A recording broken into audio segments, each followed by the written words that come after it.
Ce que l'on dit peut avoir autant d'impact sur une personne que ce que l'on fait. Si comme moi, vous êtes sensible aux mots, aux paroles, vous êtes au bon endroit. Je suis Doriane Boyer, passeuse de sons, de mots, de sens et accompagnatrice en changement de vie. À partir de citations, je vous invite à vous laisser inspirer par les mots afin qu'ils puissent vous apporter un autre regard sur la vie.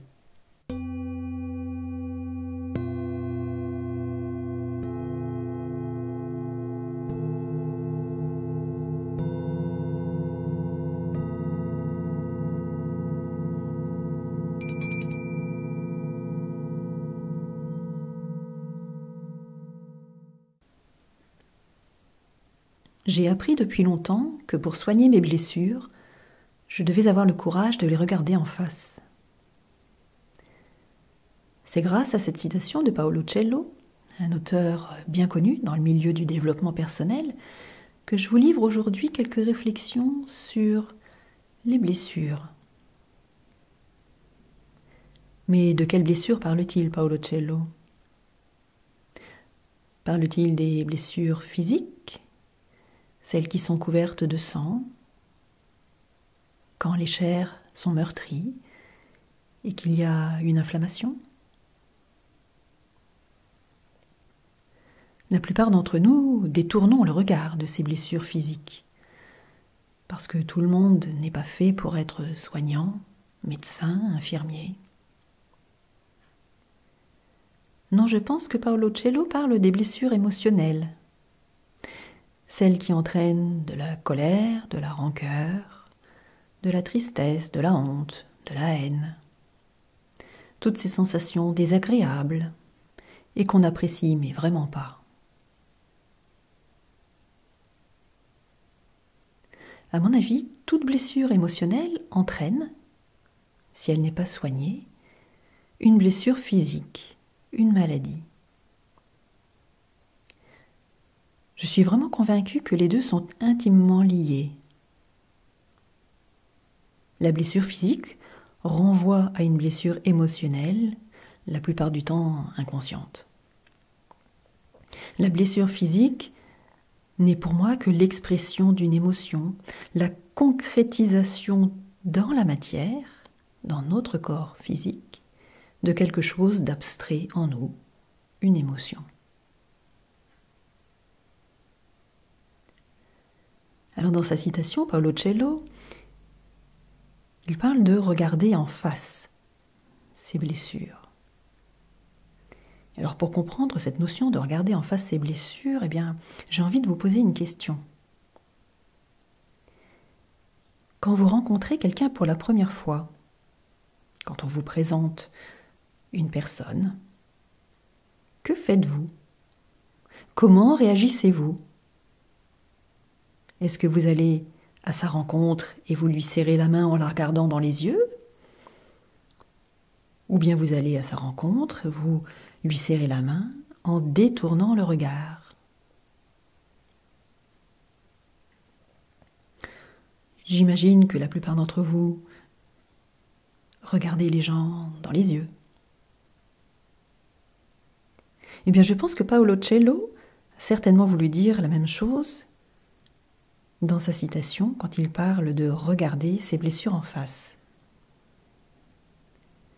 Regarder ses blessures en face, c'est établir un contact avec elles, aller à leur rencontre, oser les regarder. Et quand il parle du courage de les regarder en face,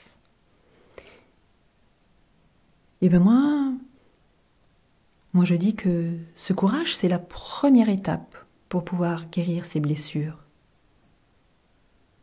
Oser prendre contact avec ses blessures.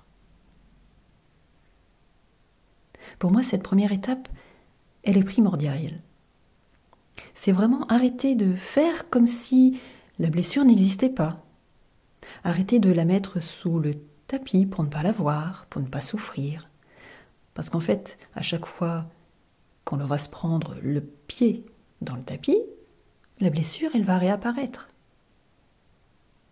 Donc autant la regarder dès le début en face. Autant aller voir qui elle est, la rencontrer. C'est-à-dire se rendre compte qu'on souffre, qu'une partie de nous est souffrante, physiquement et émotionnellement. Et en fait, cette partie souffrante, tant qu'on ne la prend pas en considération, elle grandit pour attirer notre attention et parce qu'elle a envie qu'on la comprenne. Alors pour regarder ces blessures en face, eh bien, il faut le vouloir, il faut décider de s'en occuper, être prêt à aller voir ce qui se cache derrière. Et alors une fois qu'on s'est rendu compte qu'on souffrait, qu'on a compris qu'on souffrait,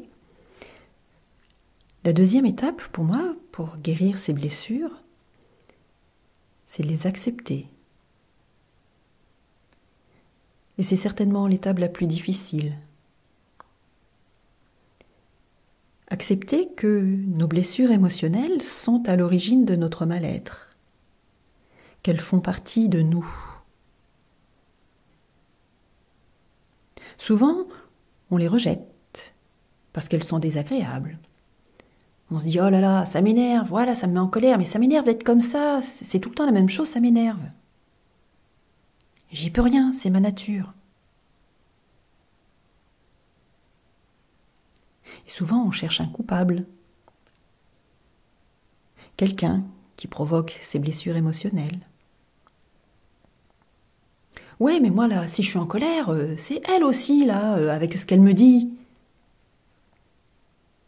C'est difficile en fait d'accepter que si l'on souffre, c'est nous et nous seuls qui sommes responsables de ça. Que c'est juste notre façon de réagir à ce qui se passe à l'extérieur de nous. Et ça demande du temps pour prendre conscience que les personnes que l'on tient pour responsables de nos blessures émotionnelles, elles sont là juste pour nous montrer que l'on souffre, nous montrer nos parts à guérir. Ces personnes, elles ne font que réveiller une expérience que l'on a vécue plus tôt, souvent dans l'enfance, et qu'on a tranquillement glissée sous le tapis pour ne pas souffrir. Mais cette blessure, elle ressurgit et elle nous fait réagir à la moindre occasion, comme si c'était la première fois.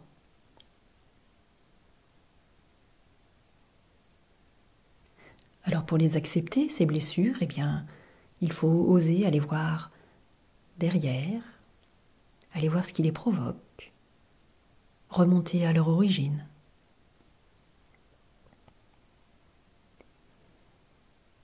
Et une fois qu'on a fait tout ce travail, eh bien, on arrive à la dernière étape, c'est-à-dire aimer ses blessures. Alors cela peut paraître bizarre d'entendre ces mots, aimer ses blessures. Mais aimer, qu'est-ce que c'est? C'est intégrer en soi et chérir. C'est ne plus avoir d'émotions désagréables, de colère, de peur, de haine dans certaines situations. Mais au contraire, être heureux que ces situations soient là, parce qu'elles nous apportent quelque chose de positif.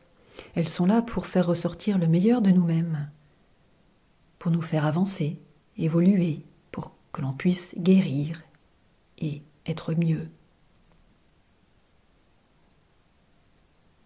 C'est se rendre compte que derrière la colère, la peur, la tristesse, il y a un message, un besoin bien particulier. Car derrière ces blessures émotionnelles, il y a souvent un enfant qui souffre, notre enfant intérieur, qui lui ne demande qu'à être aimé.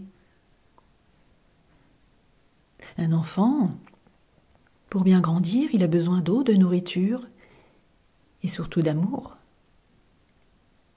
Et cet enfant, souvent, on l'a rejeté. Alors il faut s'en occuper, le choyer, l'aimer Aimer ses blessures, c'est aimer cet enfant intérieur, c'est s'aimer soi-même.